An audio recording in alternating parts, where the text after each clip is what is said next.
So I saw this chart the other day.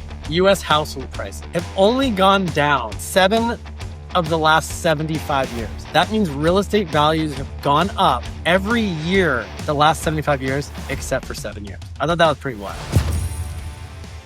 That's incredible. I mean, it's funny because I think that in my brain, like, okay, housing prices always go up or whatever.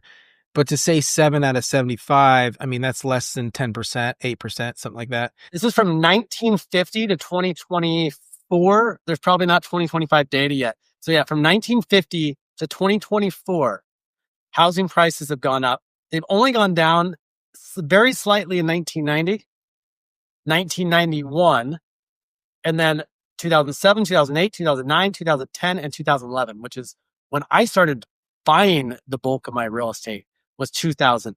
And everybody was freaked out. But I always remember, but I had this, not even a core belief, it was just backed by data, that real estate over time will always go up in value if you hold it long enough. And this chart shows exactly that. Some years much higher than others, but over time it goes up. And only 7 dips in 75 years. It's wild. It's incredible. And I think when you look at, there's a couple of things at play. You have inflation. That's one thing, right? They continue printing money no matter what side it is, left or right. We've seen that over time. 1971, I think it was, they took us off the gold standard. Before we had like gold, it was stored. And they'd create these notes and they'd say, okay, here's a note and we owe you this much gold and whatever. I think it was, I don't know who that was. Was it Nixon or something? Anyway, they took us off the gold standard and that created a true fiat dollar. So it's true just paper. It's just simply paper. And so now as they flood the market with new dollars, it depreciates the dollar. The other thing too is like population growth and population migration. So if you're in a good spot, a good area that's popular or that's like at least, has natural resources and has places for people to enjoy living, then I think you're going to see growth. I mean, look at like where I live in the Columbia Gorge, the prices just since 2012 when I bought are like 4x, I want to say 4 times in the Columbia Gorge. Yeah, it is wild. Like when we were talking about, what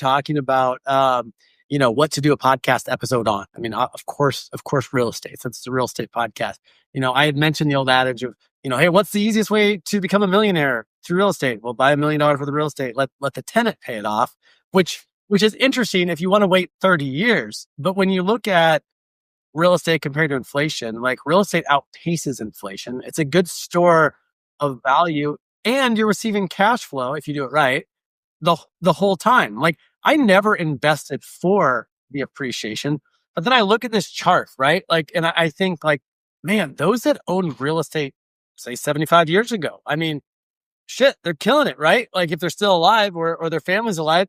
You mentioned a very interesting stat. You asked me what I thought $5,000 in 1900 would be worth today, accounting for inflation.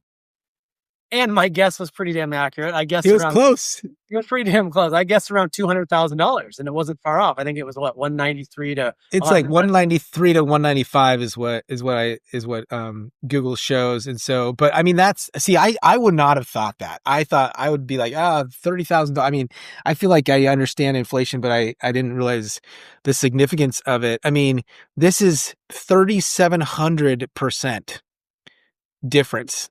3,700% inflation over the last 125 years. And that's a long time, I get, but like, people's wages back then were like $20-$30 a month. Now people are like, But I think it demonstrates something really, really important. And maybe I'm going to say this, but this is why we own assets. This is why we own real estate, because you will get killed. Like inflation is kind of I want to say it's almost like the quiet tax. Like it literally just destroys the middle class, right? And the lower class too, right? And so if you own assets that appreciate in value, you're going to be in a way better position in 5 years, 10 years, 20 years, 30 years, 75 years, 120 years, whatever that number is, than if you don't own assets. And that's just the reality. Like the reality is there are the haves and the have-nots. And that gap is only getting wider and wider and wider. And if you really look at it,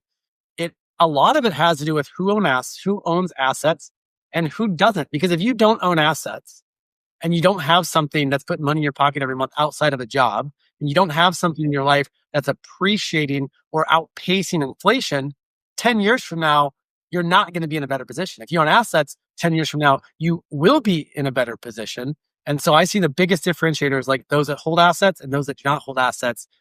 You either set yourself up for great long-term success and financial success, or financial doom. And then you're just struggling just to keep up with inflation, and wages aren't keeping up with inflation. So there's that. Well, I think if I were at the helm, I would try to have no inflation, I think, because I don't love the idea of taking people's dollars that are sitting in a bank account or whatever and depreciating those and making those less valuable. I don't think that that's a great thing. But reality is we don't make the rules, but we have the opportunity and the obligation to play the game the best we can for our families. And when you look at new dollars coming into the economy, look at like the COVID years. Okay. We saw literally they sent, I think I got like a $5,000 card to go spend money on, maybe one or two. I can't remember what it was, but it was a lot of money. There's a lot of, PPP or PEP, whatever, a lot of money to businesses.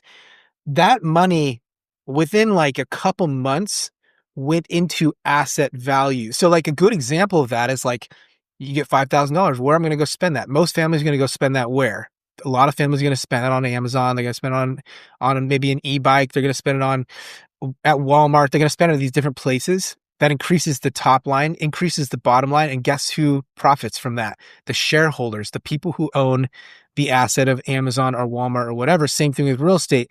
We saw more dollars chasing a fixed amount of housing. Rents went up, more went to the bottom line, and the asset values increased. So every time new money comes in, it inflates assets. And it sucks because it crushes people who don't have assets. No, not only did asset prices go up, going back to this chart, in the last 75 years, can you guess what year housing prices went up the most? I'll give you a hint. It has to do with what you just said. Well, it has to do with money, with printing of money. Yes, Mitch. 2021 is correct. Yes, 2021. I would say COVID. Yeah. I mean, the only other year I would argue is maybe like 05, 06. We had a lot of it was crazy then, but I don't know. 2004, almost 14. 2004 and 5 was almost 14%. But in 2021, housing prices nationwide was up 19%. I think the next biggest in the last 75 years, 1977, 1978, 1979, those were in the mid-teens, but nothing touches 2021. So just, well, I mean, but you look at if you look back during COVID, it was around 20-25% of the money supply was actually put into the marketplace. So all of a sudden you have all these, let's say you're a W-2, you're a teacher. Okay. By the way, I love teachers, ton of respect for teachers, but let's just say you're a teacher, and let's say you don't own any stocks and you don't own any real estate and you rent your home. Well, all of a sudden, what happens? Your teacher's wages buy you less. You just got a demotion, right? Maybe 10%. I mean, I think it was like 9% at one year was inflation. So you just got a demotion. Your rent goes up, goes in the wrong direction, right? So you are effectively poorer after the printing of COVID. In fact, every single year you're actually poorer because you're getting somewhat of a demotion, your dollars buy less value, and your rent continues to go up. Now, on the other side of the coin, you have somebody who maybe they're, in sales or something, and they own a lot of assets. Well, their equities are going up because they're being pushed up by new dollars. Their real estate's going up. And because they're in sales, I'm not arguing to go be a salesperson, but they can actually take more commissions because the product or the service is also going up. So it's like, I think, if you're listening to this and you're like, okay, where are we going with it? I think it's like, first of all, you have to accept that inflation is a real thing. They're going to print kind of all the time. Well, I know you were. That's why I'm backing up here. Inflation is going to always happen. I mean, look, in 1900, $5,000 was $195,000. So I think accepting that's the first thing, but also like realizing you've got an obligation. This is not just like a nice to have. You got to go invest your money. You got to go buy assets. Do you need to be a full-time real estate investor? No, but if you're working a W-2 or whatever, it's going to change your life for the better in a massive way, owning your home as well as other assets, ideally cash flow real estate. Yeah, in the most simplest terms, like you see it where, maybe somebody, they have grandma and grandpa's house that they bought for $12,000 and they're like, "Oh my gosh, this is worth 1.2 million." Like grandma and grandpa paid this thing off. Wow. And that's like one property, but it's such a prime example. And I can't tell you how many like old timers, we'll call them old timers. Like when I was young, I'm like, man, I wish I would have bought every house on the block. Oh, I can't believe prices were X. People are going to say the same thing today, 20 years, 30 years, 40 years from now. They're going to be like, man, I could have bought that property for $1 million. It's worth $10 million today. I could have bought that property. And we're not speculators. We don't buy, we buy and hold cash flow real estate. And over time, they will go up in value, but it's like, people are going to be surprised. They're going to look back on this time, just like how, $5,000 in 1900 is the equivalent to almost $200,000 today. People are going to look back, 20, 30, 40, 50 years from now and say the exact same thing and go, man, I could have picked up these properties. I could have picked up these assets for $1 million. And today they're worth 10. I should have bought more real estate. Well, I mean, the other thing too, we don't talk about this much, but I think it's interesting is like, let's say you are a W-2 person, right? And you're working a job as a firefighter or whatever, something. And you buy one cash flow real estate property, like say you tie up $1 million property. What's interesting is you've done multiple things. You've created a tax haven, first of all. You've created ideally a couple grand in cash flow that could be reinvested over time. By the way, compound a couple $1,000s a month invested is millions of dollars by itself. The other thing too is it's a forced savings account, right? Because your tenants are paying down that property. And so let's say in 20, 30 years, you just bought one property. Now, instead of being worth 1 million, it's worth 2 to 3 million and it's paid off. What that can do, just that one property, maybe you're not free and you're not a full-time real estate investor, whatever, but like you could actually go work your firefighter job or whatever that job is and not really worry about saving a ton of money. Getting out of the saving game, I think, is a big deal because people work these jobs and they tighten their belts and they spend this much and they save a little bit of this delta. And by the way, this delta could be a trip. It could be some fun with your family. It could be an adventure. It could be whatever, in addition to that, whatever that is, like living with making those dollars, turning those dollars into awesome experiences.